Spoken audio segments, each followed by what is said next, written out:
Hey everyone, welcome back. We have just gotten the announcement of Hearthstone's newest mini set, Delve into Deepholm.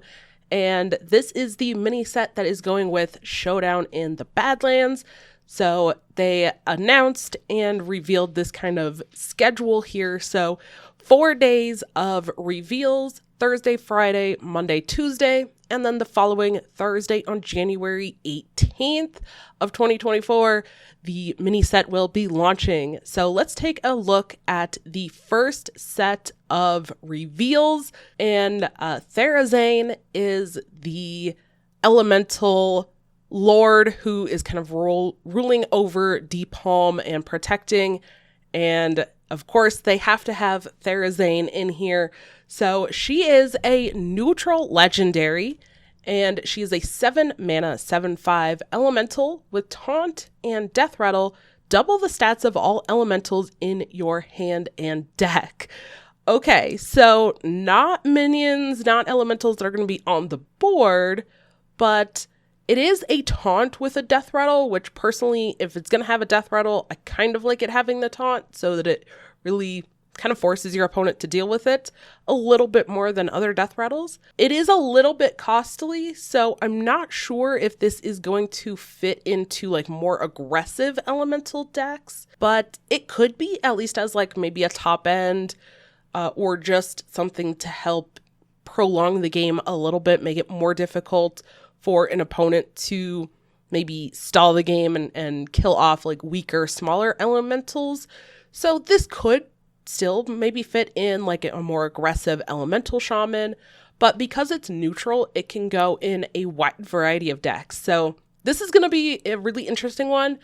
I think it might find a home, but I don't think this is going to be something that like goes into every deck. This is going to be kind of a more specialized, only in a couple of decks. The next legendary we have is Deepminer Brann, and Deepminer Brann here, we have a 6 mana, 2/4. He's a legendary. Battle cry. If your deck has no duplicates, your battle cries trigger twice for the rest of the game. That's right. Brann coming back with more battle cry stuff. A little bit more synergies with no duplicates in the deck, so more of that Reno Highlander style. There are a couple of cards like that we're seeing. The battle cries triggering twice for the rest of the game. This is a warrior only legendary. It does have fairly weak stats for 6 mana, but the effect of being able to double those battle cries for the rest of the game, pretty impactful in some of those cases. Being able to do a battle cry that gives you armor, or a battle cry that gives you attack or does damage is incredibly impactful and can help warrior with board clears, dealing damage to face, or even working with Odin to create, again, more armor for more armor and more attack if you've played Odin as well. So a lot of potential synergies here. And we already have been seeing a bit of Highlander warrior, people trying things with that. So I definitely think Brann is going to see some play and be slotted into those decks. The next few cards here are new Excavate cards. So these are not going to be part of your collection. These are not collectible cards, but they are one each of the common, rare, and epic cards for excavating. The common, the one that you can get on the level 1 Excavate, is Heartblossom. It's a 1 mana, give a friendly minion +2/+2, deal 2 damage to a random enemy minion. You don't get to choose where the 2 damage goes to your enemy minion. If you have a friendly minion, you do get to target where the +2/+2 goes, so it's not bad. The second level Excavate, the rare, is Deepholm Geode. It's a 2 mana, 1/2 elemental. At the end of your turn, deal 2 damage to all enemies. This one is really good. Maybe not like really, really good. You definitely still, in most cases, want to get at least to the epic or even the legendary if they have it, but this one is pretty solid. Dealing 2 damage to all enemies, that includes the enemy face. Be able to do some damage by playing this, and it's at the end of the turn, so you get the effect guaranteed at least once when you play this. Pretty nice. And the epic is World Pillar Fragment. It is the 3-cost epic. Discover an elemental to summon. Add the others to your hand. Being able to discover an elemental is going to be pretty good in, I think, a majority of the cases, at least. Then getting to add the other ones to your hand, not bad. Some of the decks that do Excavate, though, will struggle a little bit with hand space. So this one, maybe be one that like you don't play immediately, or you kind of have to plan when you're going to play it. And sometimes you might not want to discover an elemental. You'd probably, if you're going for the epic Excavate, you'd rather the Azurite that you can get to discover a 5-cost card that's going to cost 0. But getting multiple elementals, one you immediately summon, and 2 that are added to your hand for the 3-cost, not bad. For this mini set, they are bringing back dual class cards. That's right, dual class cards are coming back as well. So our first couple here, we have Warrior Demon Hunter dual class card. The first is a location, Crimson Expanse. It's 4 mana with 2 uses. Choose a damaged minion. Summon a copy of it that goes dormant for 1 turn. So you only have to wait 1 turn before you get that minion, and it says choose a damaged minion. It doesn't say friendly damaged, so you potentially can choose your opponent's minion. I think especially with Warrior, this is really impactful with things like potentially Enrage Warrior, or using this in cases of like dealing a little bit of damage to a Colossal minion or a Titan, especially from your opponent's side.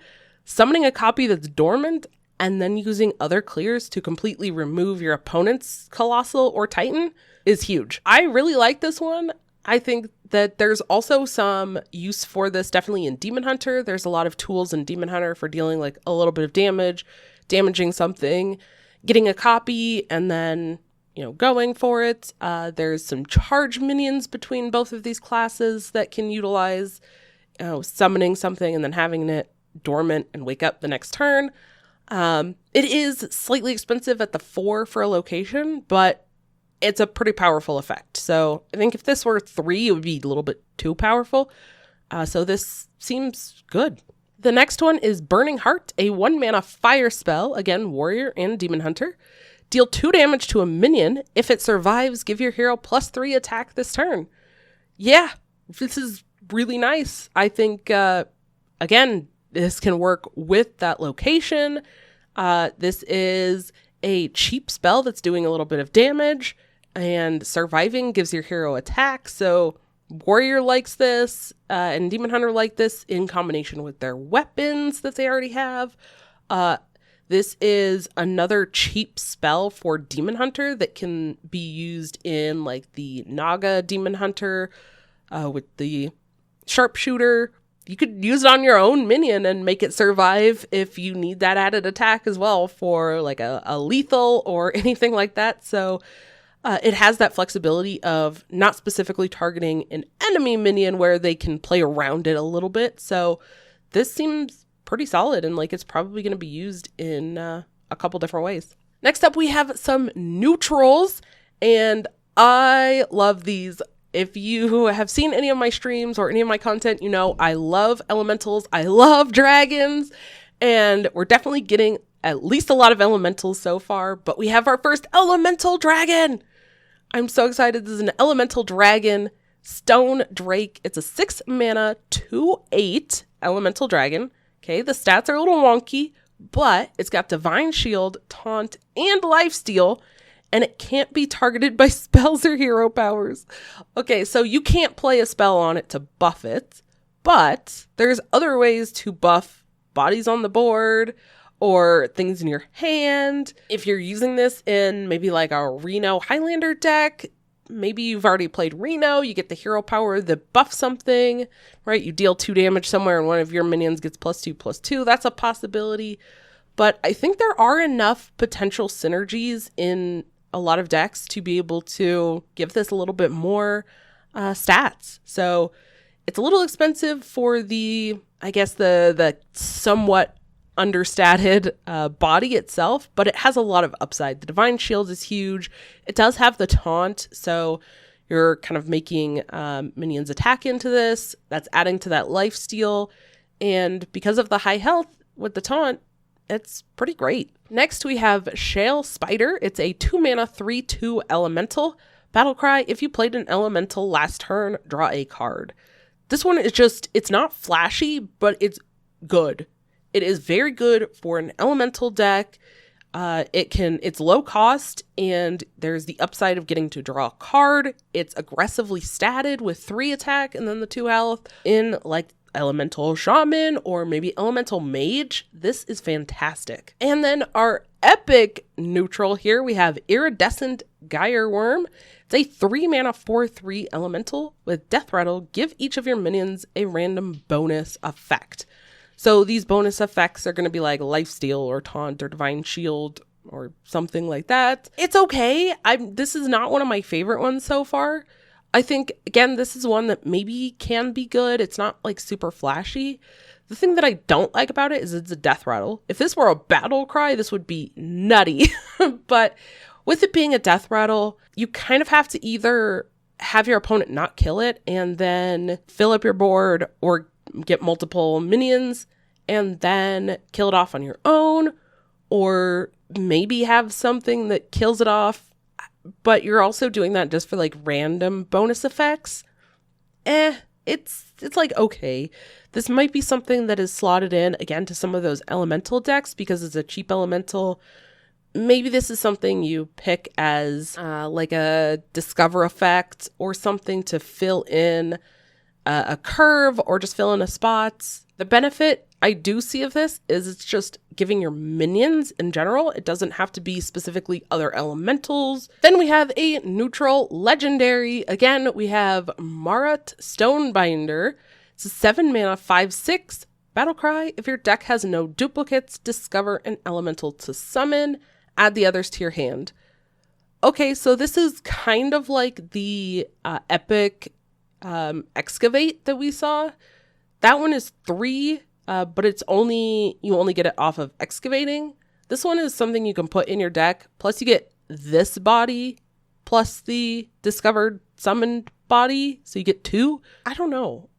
The requirement of having no duplicates in the deck for this seems a bit weaker than a lot of the other no duplicate effects. So maybe this is something that some of those decks slot in if they're already trying to like get extra bodies, or they just want the extra value for getting like added generated stuff.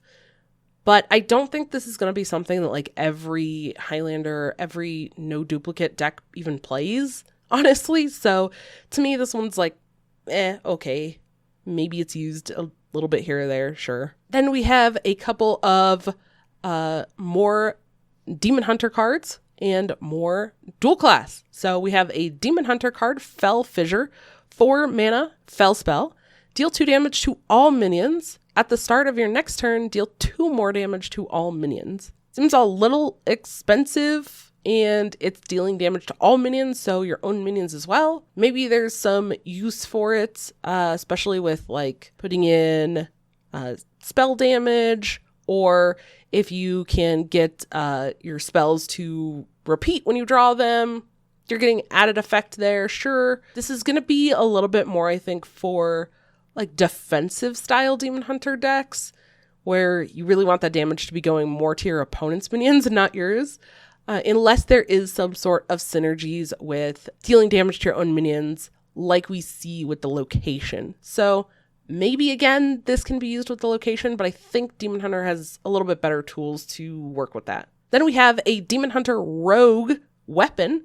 This is a 2-mana, 1 attack, 2 durability, quick pick. After your hero attacks, draw a card. This is pretty great for Demon Hunter and Rogue. Rogue getting to add additional draw for cheap, and it already wants to be attacking, is pretty dang good. And then the next Demon Hunter Rogue card that we have works maybe not necessarily with the quick pick itself, but works with weapons. Shadestone Skulker. It's a 1-mana 1/1 elemental with Rush and Battlecry. Take your weapon and gain its stats, and Death Rattle, give it back. Okay, now this one is pretty cool. I don't know how necessarily powerful this is, but the concept and the idea of it is really, really cool. And again, something that I think a Demon Hunter can use with that location, which is kind of an interesting concept, right? Maybe building up a weapon and you leave it down to 1 durability. You play this guy, he's got rush, he gets those added stats. If it's only 1 durability plus this 1 health, you got to trade into something really small. But if you have a little bit more durability, you can trade into something, you can damage it, you can get a copy with that location that has dormant. And I don't know, there's just like so many cool ways that you can use this. How effective it's going to be with getting that weapon back, I'm not really sure.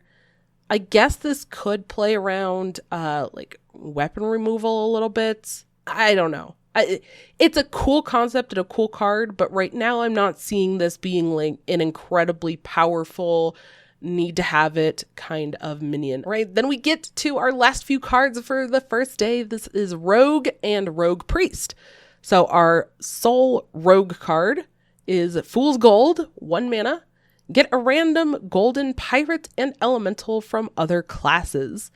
Okay, so this does have synergy with what Rogue is already doing, with Velorok trying to get, cards from other classes. I'm not really sure about the pirate and elemental. Like, all right, it's a little bit more specific than just a minion. But for 1 mana, you're getting stuff from other classes. Cool. It's the value that Rogue's looking for, so this seems solid. And our first Rogue Priest dual class card is Hidden Gem. It's a 2 mana 2/2 elemental with stealth. At the end of your turn, restore 2 health to all friendly characters. All right, Rogue getting a little bit of healing is kind of gross. I don't know if they want to slot this into decks at the moment or not. But for Priest, I think this is pretty good in decks like Overheal Naga Priest that already wants to be healing. You can damage some stuff and then have this heal things at the end of the turn to all friendly characters. So even your face gets healed. If that results in some overheal, you could potentially be getting draw or some other stats or whatever else. So I think that's pretty cool. And it's cheap and it has stealth. So you at least get the effect for the first turn that it's out on the board, right? Because it's going to happen at the end of your turn. But with it being stealth, it might stick around a little bit longer to continue that. So kind of interesting. I'm not sure if people do want to slot this into those decks at this time that it's being released. But in the future, I definitely can see this being utilized in other decks. And then our last card for the day is another Rogue Priest dual class card. It's 5 mana, Shadowward Steel. It's a shadow spell. Return an enemy minion to your hand. So you're getting an enemy minion off the board and putting it into your hand. This is a really interesting card. For 5, it feels a little clunky for Rogue. It's soft removal in a way. You're not completely removing it, but you are getting it to then play yourself. So, but it's removal, at least it's removing your opponent's thing off of the board, which is great. And especially things like death rattles or some sort of other effect that you don't want your opponent to get. This is definitely good. For me, I think right now the 5 cost is a little bit high in terms of me just seeing like, oh, every rogue deck or every priest deck wants to run this. Definitely don't think that's the case. This is going to be more of a situational type card or a card that you might want to generate or something like that you're fine taking off of Discover. But I don't know which decks right now want to just put this in and say, okay, cool, I get to just steal something off my opponent's board. Maybe like Highlander Priest or maybe a Shadow Priest, but generally Shadow Priests are more aggressive style decks, and this is definitely not a tool that they want. Very exciting cards. It's really cool to see dual class cards back and some different synergies. And I think with mini sets especially, we'll see how many of these get played in some of those like competitive decks. It's probably only going to be a few of the cards from the mini set realistically will make it into meta decks. But what do you think of these cards? I'd love to know what some of your favorites are or your predictions for some of these next few days. Let me know in the comments below. Thank you so much for checking this out, and be sure to check out some of my other videos if you're interested in more Hearthstone content. Thank you so much, and I'll see you in the next one.